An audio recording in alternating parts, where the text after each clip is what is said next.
U današnjem videoklipu ću vam analizirati kako se kosovske bezbednosne snage utvrđuju na severu Kosova radi daljih akcija usmjerenih protiv nealbanskog stanovništva. Predsjednik Srbije juče na konferenciji za medije posle sastanka Saveta za nacionalnu bezbednost upozorio da niču nelegalne baze kosovske policije na severu Kosova. Pri tome je izjavio: divljaštvo i banditizam prištinskih vlasti nemaju kraja i po članu 9 Briselskog sporazuma kosovska policija na severu pripada direktoratu Sever, a u kojem 99% pripadnika moraju da budu Srbi. U svim ovim akcijama ne obaveštavaju Srbe, ne obaveštavaju 4 gradonačelnika, a izjavljuju da kontrolišu Gazivode, iako se nalazi na teritoriji jedne od 4 srpske opštine. Ne postoji pravna norma koju nisu pogazili i strani predstavnici to znaju. Prema njegovim rečima, suštinski zapadne zemlje očekuju da Srbija prizna sve ono što oni misle da je realnost na Kosovu. Predsjednik Srbije je podsjetio da će Sjedinjene Američke Države za odbranu od ruske agresije poslati oružanu pomoć Albaniji, Severnoj Makedoniji, Kosovu i da na spisku nema samo jedne zemlje, a to je Srbija. Predsjednik Srbije je govorio i o promeni registarskih tablica na Kosovu i dodao da Priština nema podršku u srpskom narodu na Kosovu za tu odluku. Kako je naveo, ono što je važna informacija je da na dan 10. september u 8 sati ujutru i dalje je bilo prijavljeno samo 2 lica za promenu registarskih tablica, jedno lice sa severa Kosova, a drugo sa juga. To sve znači da će okončanjem roka za preregistraciju vozila na registracione oznake RKS nakon 1. novembra doći do veće eskalacije tenzija i mogućih sukoba na relaciji kosovske bezbednosne snage i srpskog stanovništva na severu Kosova. Ministar unutrašnjih poslova u vladi Kosova, Dželjalj Svečlja, kazao je da je kosovska vlada odlučna da na severu očuva red i mir. On je potvrdio da kosovska policija ima 3 baze na severu, dok je još jedna u izgradnji. Dželjalj Svečlja je izjavio i to: sada imamo drugačiju situaciju, na severu imamo stacioniranu kosovsku policiju 24 sata, izgradili smo 4 baze granične policije za brze intervencije, izgradili smo 3 stanice granične policije u zelenoj zoni, produžili smo signal za Ipko i Valju. On je rekao da će se napori da se obezbede uslovi za rad policije na severu Kosova nastaviti i u buduće.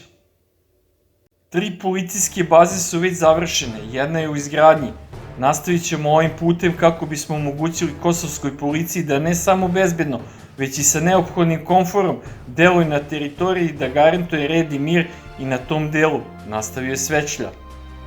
On je naglasio da na severu postoji nova jedinica za brze granične intervencije koja je nedavno osnovana.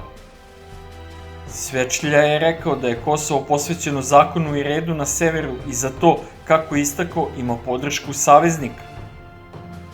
Odlučni smo da na severu vratimo red i zakon. Sever je deo Kosova, to je naša zemlja. Imamo i podršku naših saveznika koji svojim prisustvom tamo garantuju bezbednost. U južnom delu Kosovske Mitrovice se završava najveća baza kosovskih bezbednostnih snaga. Na 1000 metara nadmorske visine u samu liniju sa prostorom na kojem Srbi na severu Kosova i Metohije čine kompaktno stanovništvo. To je razlog njihove zabrinutosti i na Kosmetu i u Beogradu. Do Visa Crnuša, na kojem se nalazi ova vojna baza, se stiže iz 2 pravca. Može sa juga iz Vučitrna ili sa severne strane iz podnožja rudnika Stari trg. Na oba ova prilaza prolazi se kroz teritoriju naseljenu isključivo Albancima. Baza se prostire na gotovo 200 hektara. Trenutno Vis Crnuša služi za repetitore mobilne telefonije i radijski i TV signal. Vlasnik ovog zemljišta je opština Južna Mitrovica. Njeno rukovodstvo ustupilo je zemljište snagama bezbednosti koje su u procesu transformacije u vojsku Kosova. Ta vojna baza je praktično kao čeka na kojoj se čeka divljač. To je baza iz koje oni mogu da dejstvuju artiljerijskim oružjem, a da se nigde ne pomere. Dovoljno je odatle da sva srpska sela i severni deo Kosovske Mitrovice bombarduju i Srbi vide veliku opasnost u izgradnji te baze. Južnom Mitrovicom upravljaju Albanci, a severnom Srbi. Sa uzvišenja Crnuša oba ova dela grada vide se kao na dlanu. Albanci predlažu da se buduća baza zove po Isi Boljetincu, vođi gerilskog otpora Albanaca prema Turcima, Srbima i Crnogorcima. Kažu da će sa novom bazom Mitrovica biti stabilan grad, a svaki centimetar zemlje zaštićen.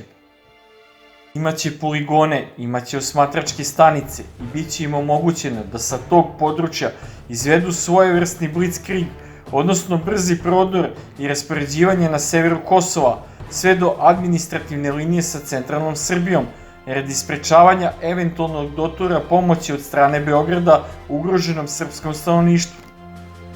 Sve to pod uslovom da KFOR ne zaustavi takvo delovanje šiptarskih snaga.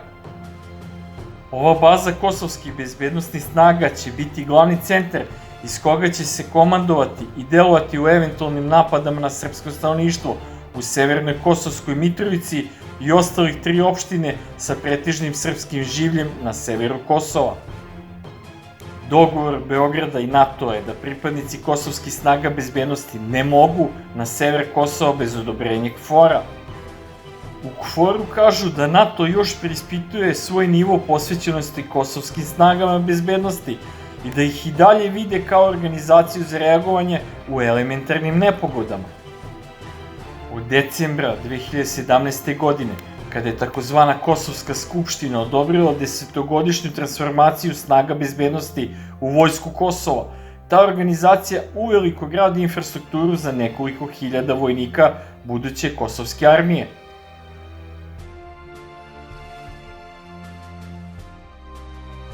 A šta vi mislite, koliko su Srbi sigurni na Kosovu i Metohiji posle 1. novembra i da li će im za obezbeđivanje sigurnosti u pomoć priskočiti srpska policija i vojska?